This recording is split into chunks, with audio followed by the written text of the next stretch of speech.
Hello, my name is Angel Burris and I'm an interior designer, and I've got this thing lately for certain interior design elements, like completely obsessed. What I'm craving right now is a home that has soul, that feels considered. So today I'm showing you the design details I'm into right now and why I love them, and why I think they make a home feel way more elevated. And the thing is, all these details have something in common. They're about making a home feel better to look at, better to live in, and better to experience. Because that's what good design is supposed to do.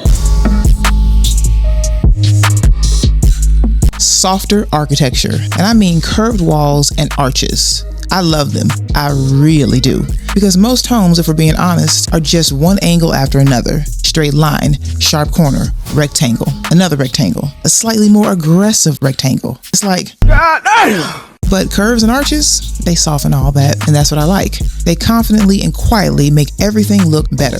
Now, I admit, maybe I'm a little bit biased because of certain influences from my hometown. No, not those influences. This one. I'm from the Loop and I'm proud. There's something about an arch that instantly makes a home feel more intentional. It feels timeless, it feels romantic, and it feels architectural in a way that Build-A-Grade don't. And curved walls, they are literally how you keep a home from feeling stiff, rigid, unless I was framed out as fast as possible and then everybody went home.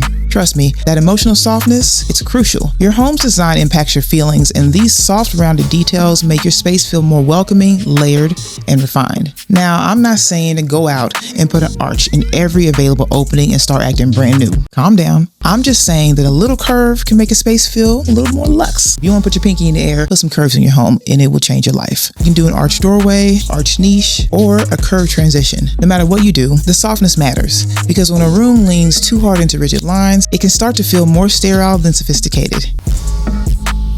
Soulful materials. I'm talking marble accessories, ceramics, artisanal glass, and texture. Pretty much anything that feels touched, shaped, layered, and a little bit imperfect in the best way. Because here's the truth, a lot of homes are too smooth, too flat, too factory finished. What makes a space feel interesting is variation. That slight wobble in a handmade ceramic, beautiful. The way artisanal glass catches the light, the soft veining marble, which is one of my favorite things, and the roughness of textured surface next to something smooth and polished. That contrast is what gives a room depth. And I think that's one of the reasons why I'm so drawn to these materials right now. I've always been drawn to these materials, who am I kidding? Artisanal glass especially has this beautiful way of adding movement and glow without being annoying. It can feel sculptural and elegant, and it plays with light in a way that feels subtle but special. And ceramics? Oh my God! I love a good ceramic, you guys. I do. I might do my own pottery one day, but for now, I will always have a soft spot for ceramics because they bring in that grounded human collected quality. A good ceramic piece feels lived with, chosen,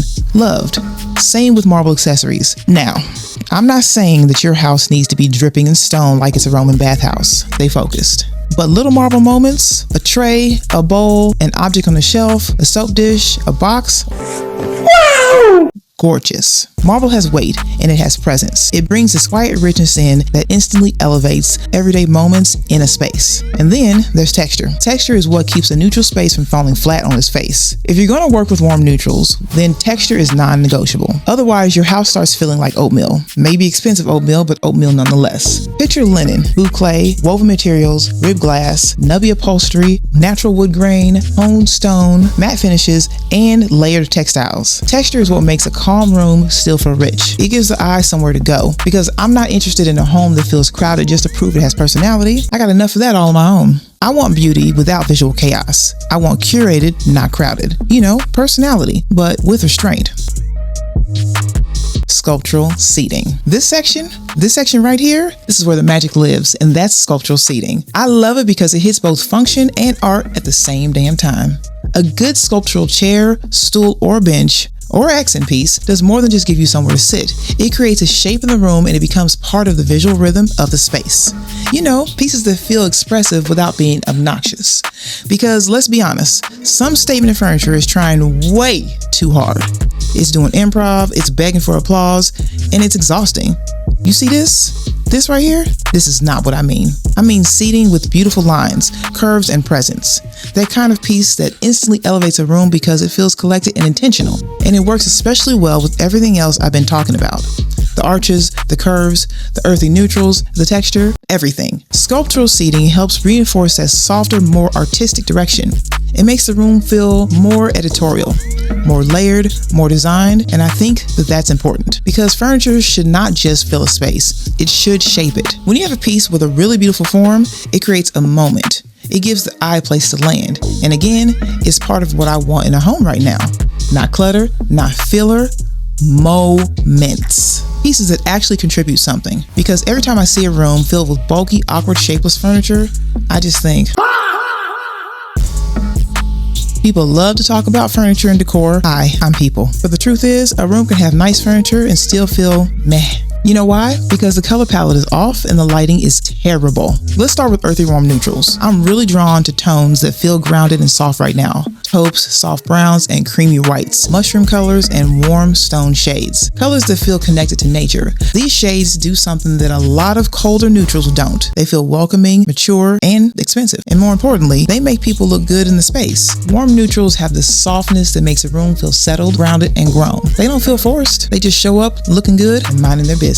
Besides, I think people are tired of interiors that feel icy, sterile, or weirdly clinical. I'm people. Hi. Now let's talk about lighting. I'm deeply into personalized lighting schemes because lighting is one of the biggest reasons why some homes feel incredible and others feel like a dentist's office. You know what I mean. One overhead light in the middle of a room and that's all? That's not a lighting plan. That's laziness with electricity. I need lamps, sconces, accent lighting, dimmers, and glow. I want the ability to shift the mood depending on the time of day, what I'm doing, and how I want the room to feel. Lighting should support your life. It should flatter the room. It should flatter the people in it. It should create atmosphere. That's what makes a home feel memorable. And when the lighting is personalized, the room feels cared for. It feels custom. It feels like somebody actually thought about how they wanted to experience the space instead of just turning on one overhead light and calling it a day like a goddamn savage. You see where I'm at right now? I'm currently sitting in my theater room and it's not as warm and earthy as I want it to be, but I got these curtains off Amazon and I got a good deal. 216-inch wide panels that comes with the track. They had cream, gray, and they had black. So I chose black.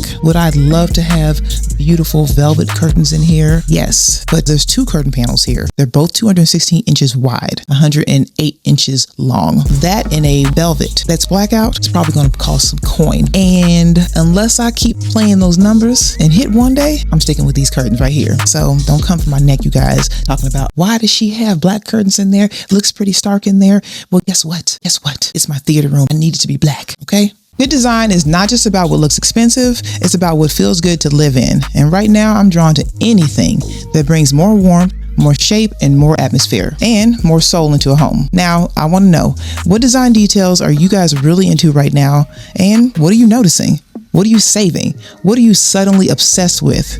Please tell me in the comments. Thank you so much for watching, and I'll see you in the next one. Bye. Thanks for watching.